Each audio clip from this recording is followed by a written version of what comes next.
नागपूर विमानतळाला आंतरराष्ट्रीय विमानतळ म्हणून केंद्रीय मंत्रिमंडळाची मान्यता। केंद्रीय माहिती प्रसारण मंत्री अश्विनी वैष्णव यांची माहिती। पुण्यात व्हीआयपी आणि व्हीव्हीआयपी व्यक्तींची सुरक्षा 50%वर। पुणे पोलीस आयुक्त अमितेश कुमार यांची प्रशासनाला निर्देश। कॅबिनेट मंत्री, राज्यमंत्री आणि खासदारांच्या ताफ्यातील गाड्या सुद्धा कमी होणार असल्याची माहिती। पुणे जिल्ह्याच्या नियोजन समितीची बैठक शुक्रवारी होणार। उपमुख्यमंत्री सुनेत्रा पवार यांच्यासह शहरातील सर्व आमदार आणि प्रशासकीय अधिकारी बैठकीला उपस्थित राहणार। पाणी समस्येवर बैठकीत चर्चा होण्याची शक्यता।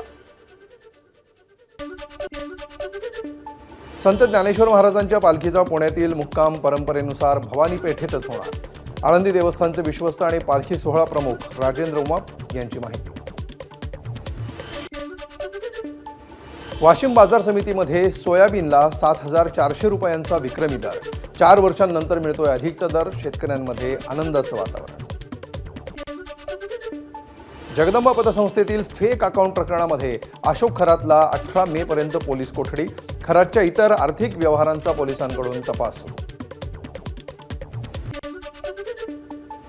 वर्धा जिल्ह्यातील नाचणगावमध्ये कृषी विभागाच्या भरारी पथकाची मोठी कारवाई। 17 लाख रुपये किमतीचे प्रतिबंधित एचटीबीटी बियाणं जप्त। 37 पोत्यांमधील 1,850 पाकिटांचा साठा पोलिसांच्या ताब्यात घेतल्याची माहिती।